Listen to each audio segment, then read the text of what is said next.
Si tu as tendance à faire des entorses de cheville, si tu en as peut-être fait une ou si tu es sujet à faire ça de manière chronique. Première chose, c'est qu'après une entorse de cheville, donc quand déjà ça a un petit peu dégonflé, que c'est moins algique, c'est d'aller faire un check-up ostéo.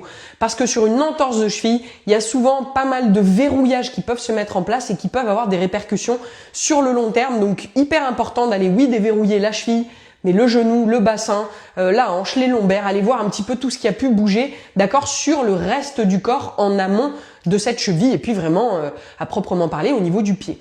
Ensuite, sur tout ce qui va être rééducation, donc soit vraiment après une entorse, soit en préventif si potentiellement tu es sujet à en faire.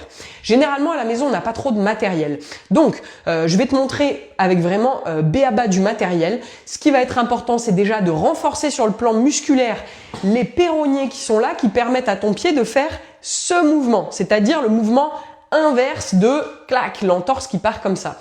En gros, ça va solliciter les muscles qui vont, quand ton pied a tendance à partir, hop, l'aider à rectifier le tir, ok?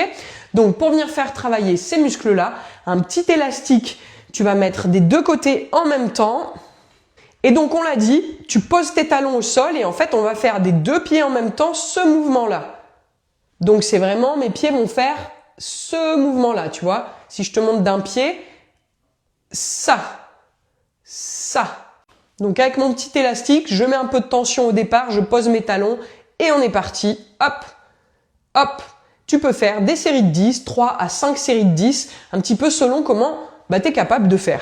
Ensuite, ce qui va être très important, c'est de travailler l'équilibre. L'équilibre et surtout la capacité de ta cheville à rectifier une perte d'équilibre. C'est ce qu'on appelle la proprioception.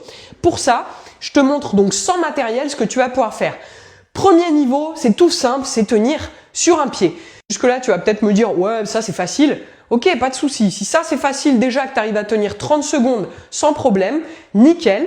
Tu peux passer au deuxième step. Deuxième step, ça va être la même chose, mais en rajoutant des petites rotations de tête. Ah, là souvent, ça va commencer à être un petit peu plus difficile.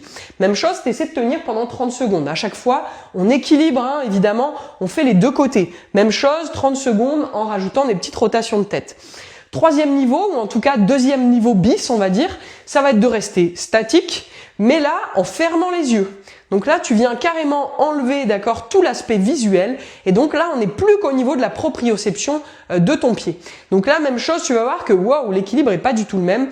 Donc tu peux, même chose, venir travailler un petit peu ton équilibre, tenir 30 secondes. Et plus tu vas faire ça de manière régulière, plus tu vas préparer tes chevilles en fait à rétablir l'équilibre, potentiellement si un jour elles partent en déséquilibre.